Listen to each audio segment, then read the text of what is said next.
Peraturan Menteri Kesehatan PMK nomor 24 tahun 2020 tentang pelayanan radiologi klinik menuai kontroversi. Aturan ini dinilai membatasi sejumlah layanan dan dianggap berpotensi memicu kekacauan dalam layanan kesehatan. 15 profesi kedokteran bahkan meminta Menteri Kesehatan Terawan Agus Putranto untuk mencabut Permenkes tersebut karena dikhawatirkan akan menimbulkan gejolak. Untuk membahasnya siang hari ini sudah bergabung narasumber dari luar studio melalui sambungan Zoom, ada Profesor David Perdana Kusuma, Ketua MKKI Majelis Kolegium Kedokteran Indonesia. Selamat siang, Prof. David. Selamat siang, Mbak Rifana. Dan ya, sehat selalu. Sehat selalu, Prof. Dan kita juga sudah mengundang sebetulnya perwakilan dari Kementerian Kesehatan, namun hingga detik ini sampai kita on air belum ada yang bersedia untuk hadir dan juga menjelaskan polemik Permenka ataupun Permenkes nomor 24 tahun 2020 tentang pelayanan radiologi klinik. Saya mau langsung saja ke Prof. David. Prof. David, Anda sebagai Ketua MKKI dan juga ada 15 profesi kedokteran meminta agar Menteri Kesehatan Terawan Agus Putranto mencabut Permenkes tersebut. Apa alasannya sebetulnya, Prof? Baik, Mbak Rifana, dan juga para permisa, selamat siang semuanya. Jadi saya mewakili teman-teman, bukan hanya 15, 25 kolegium dan 25 profesi, kurang lebih 50 dari gabungan kolegium dan perhimpunan yang menyatakan penolakan dan mengharapkan Menteri Kesehatan dapat mencabut PMK ini demi kemaslahatan dan juga demi konsentrasi kita semua dokter dan masyarakat dalam memberi bantuan pelayanan pada saat bencana COVID ini. Oke, Prof. David, sebetulnya dampaknya apa ketika kemudian Permenkes nomor 24 tahun 2020 tentang pelayanan radiologi klinik ini diterbitkan? Dampaknya apa bagi masyarakat dan juga bagi para tenaga medis yang masuk ke dalam kolegium yang menolak ini, Prof. David? Baik, jadi ada 3 hal yang akan menjadi perhatian kita terkait dampak PMK ini. Yang pertama adalah terkait pelayanan kesehatan dan tentunya akan sangat dirasakan oleh masyarakat. Jadi perlu saya sampaikan, ada 15 bidang spesialis dan 1 bidang kedokteran umum yang total 16 bidang yang akan terdampak akibat PMK ini. Dan tentunya kita ketahui bahwa pelayanan dari 15 bidang ini menyangkut 25.000 dokter spesialis dan 141.000 dokter umum. Bayangkan, andaikan ini diberikan keistimewaan untuk 1.570 dokter radiologi saja, kita akan kehilangan kekuatan dalam memberi pelayanan masyarakat yang cukup luas, tidak hanya pelayanan, dan juga berdampak pada pendidikan, karena pendidikan sangat terkait dengan pelayanan yang diberikan. Dan ketiga, poin pentingnya adalah terganggunya hubungan kesejawatan antar profesi. Itu yang paling kami khawatirkan. Oke, artinya MKKI dan juga 15 profesi spesialis dokter yang lain menilai dengan diterbitkannya Permenkes ini hanya menguntungkan begitu dokter spesialis radiologi begitu? Yang tersirat pada PMK tersebut memang ini seperti mengistimewakan spesialis radiologi dan mengabaikan 15 bidang yang lain, tapi yang perlu kami sampaikan yang menyampaikan keberatan dan penolakan ada 50. Jadi 25 kolegium dan 25 perhimpunan. Jadi 50. Oke.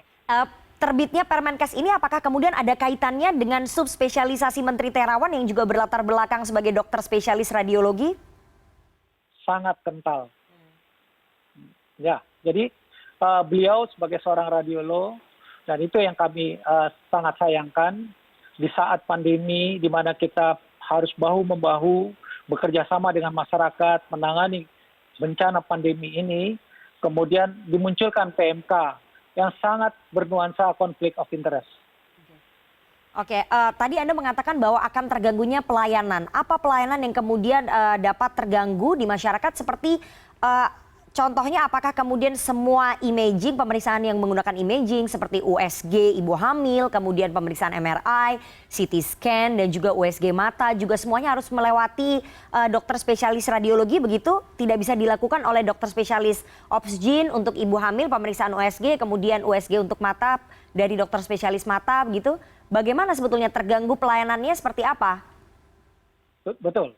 Jadi dengan PMK itu yang kami cermati bersama, dengan kualifikasi pelayanan di tingkat pratama, media, dan purna, di situ diperuntukkan bagi spesialis radiologi, walaupun di situ tidak tertulis bahwa spesialis lain tidak diperkenankan, tapi dengan dikatakan bahwa spesialis radiologi yang berwenang, jika ada dokter lain yang akan mengerjakan, harus mendapatkan sertifikat kompetensi dari Kolegium Radiologi.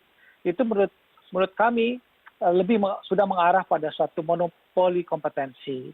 Walaupun kemudian berusaha dijelaskan oleh Kemenkes bahwa itu tidak mengganggu pelayanan, tapi interpretasi dari yang tertulis di mana bidang lain selain radiologi kalau akan mengerjakan prosedur menggunakan imaging atau peralatan radiologi harus atas pengakuan Kolegium Radiologi, kita anggap itu hanya diperuntukkan pada radiologi saja. Artinya masih tetap boleh dilakukan jika dokter spesialis kandungan ingin memeriksa ataupun melakukan USG terhadap ibu hamil, masih boleh dilakukan tapi harus mendapatkan izin dari Kolegium Radiologi, begitu Prof. David? Begitu, walaupun dalam tatanan kami tidak ada kolegium bisa memberikan kompetensi bagi bidang spesialis lain. Itu yang berlaku di kita. Pertama kali terjadi ya Prof. David?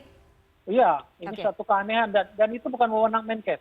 Itu wewenang wilayah kolegium. Oke, itu bukan wewenang Menkes. Sebelumnya ada dialog kah untuk konsultasi dari Menteri Kesehatan dengan MKKI, Majelis Kolegium Kedokteran Indonesia dan juga Kolegium Kedokteran lainnya?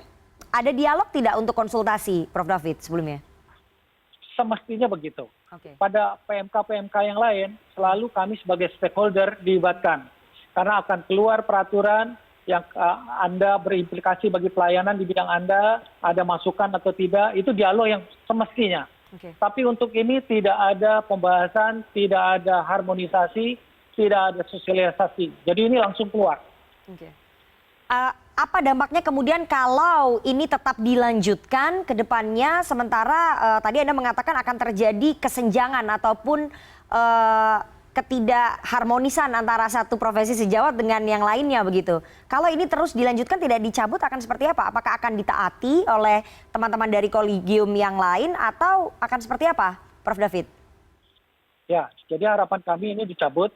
Tapi kalau tidak dicabut, andaikan kita harus patuh pada PMK tersebut, masyarakatlah yang akan terdampak. Bayangkan tidak, seorang kardiologi ahli jantung, pasien sesak, harus dilakukan angiografi. Semua tidak melakukan apa-apa. Apa yang terjadi akan berjatuhan korban-korban yang terdampak terutama pada masyarakat. Oke, ada langkah hukum yang akan ditempuh oleh MKKI dan juga Kolegium Kedokteran lainnya yang merasa keberatan karena kalau Permenkes ini sebetulnya masih bisa ditempuh dengan langkah hukum gitu. Ya, kami berharap demi kemaslahatan untuk masyarakat dan kepentingan yang lebih besar dan tetap memelihara fokus konsentrasi untuk penanganan COVID, selayaknya ini dicabut. Dan kita punya waktu 10 hari. Kami memberi waktu 10 hari untuk bisa direspon oleh Menteri Kesehatan. Setelah itu kita akan melihat langkah apa yang bisa kita lakukan. Oke, terima kasih sekali Profesor David Perdana Kusuma, Ketua MKKI Majelis Kolegium Kedokteran Indonesia atas waktunya kepada CNN Indonesia News Hour siang hari ini.